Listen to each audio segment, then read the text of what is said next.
first, let's talk about market size. Okay, so for market size, generally what people refer to is something you'll hear called the TAM, the TAM, and that's the total addressable market. How big is the TAM? So you want to make sure that your TAM is big, in the billions, at least 1 billion. You want to be able to hit 1 billion in revenue. So if your TAM was 1 billion, you want to be able to monopolize that entire market.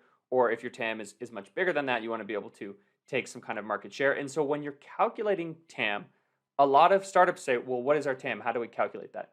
There's really two different ways to think about TAM. You can either use a top-down TAM or a bottoms-up TAM, or sometimes you need to blend the two of them. So I'm going to talk about businesses in each of these situations right now. So top-down TAM is when you are trying to take market share from an already existing market with a better product, service, etc.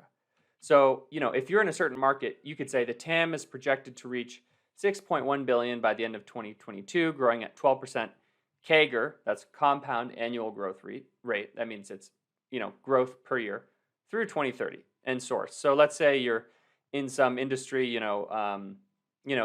if there was some existing industry but very bad solutions in the industry, you would know how much is being spent on their services, and you said we're going to build a much better service and we're going to take market share, and this is the size of the market. Okay, so that's a simple top-down TAM. The next one is the bottoms-up TAM. So a lot of times you're building something and there isn't really a TAM, or there's not a very big TAM, but you think your product would be adopted by many people. So you use a bottoms-up TAM when you're creating something entirely new. So no one predicted, for example, that PCs or mobile phones would be adopted by 100% of the population. When these first came out, they weren't very user-friendly. And so the believers in these technologies said, people will not be able to live without a mobile phone. And at the time, that seemed outrageous. But today, they're right, or people will not be able to live without a computer. So in the bottoms-up TAM calculation, you need to make a statement about the future. So people won't be able to live without mobile phones, or X group of people won't be able to live without this. My product costs X per year to use or buy, and so it's this many people times my product in the market is X. And so in those situations, you need to kind of walk through it based on those sets of assumptions, and that's totally fine.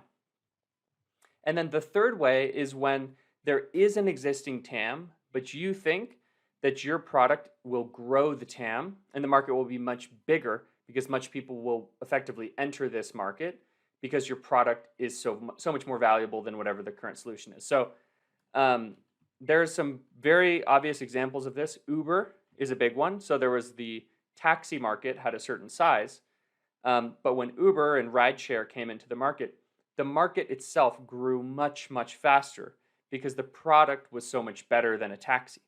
And so now everyone's doing ride shares, and a lot of the people who are now doing Uber and rideshare, et cetera, weren't taking taxis before. So the TAM itself grew massively because the technology was so much better than the previous technology. Another one's iPhones. The mobile phones that existed before the iPhone came out were a tiny fraction of the price of an iPhone. And so the market had, some kind of a TAM. And when the iPhone came out, they found out that people were willing to pay 2, 3, 4, 5 times more for a phone because the phone was so much better and was so much more valuable. And so the iPhone grew the TAM of mobile phones massively because people were willing to pay more money for this product. So these are the three ways you can talk about this. And this is the kind of chart that you'd want to include in a slide deck. And I made up some data down below, and it's just kind of year revenue, XYZ industry global revenue. So that's how you think about market sizing in a slide deck.